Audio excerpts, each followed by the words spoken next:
Hey welcome to let's अध्ययन। आज हम डिस्कस करेंगे यूएसए और इंडिया के बीच टैरिफ का क्या इश्यू है।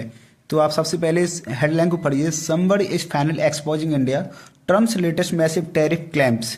आप दूसरी हेडलाइन भी यहाँ पढ़ सकते हैं कि ये देखिए, Trump claims India has agreed to cut tariff, somebody is finally exposing them.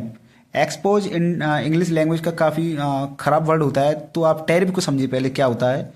तो tariff is a tax impose by the government of a country और कस्टम टेरिटरी।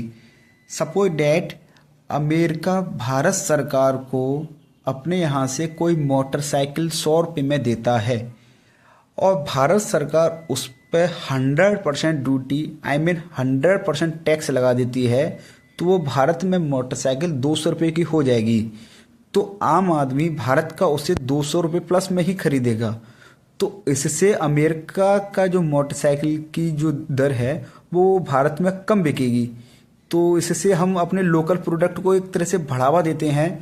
तो इससे क्या होता है कि अमेरिका चाहता है कि ये टैरिफ है ना भारत सरकार कम लगाए, जिससे हमारे प्रोडक्ट काफ़ी बिकें। इसके पीछे का रीजन है trade deficit. Trade deficit Bharat और यूएसए के बीच 45.7 बिलियन डॉलर का था, जिसमें इंडिया को इसमें बचत होती है, जो कि इंडिया के फेवर में था। 41.7 बिलियन डॉलर एक्सपोर्टिंग करता था इंडिया, जबकि 87.4 इंपोर्ट करता था इंडिया। इसमें इंडिया को फायदा था, तो यह अमेरिका को नहीं बर्दाश्त हो रहा था। इसके पीछे ही था टैरिफ ड्यूटी, क्योंकि इंडिया अमेरिका के साधन पर काफ़ी हैवी ड्यूटी लगाता था, जो कि यह बर्दाश्त नहीं कर पा रहा था। तो अब पीछे का इश्यू क्या है?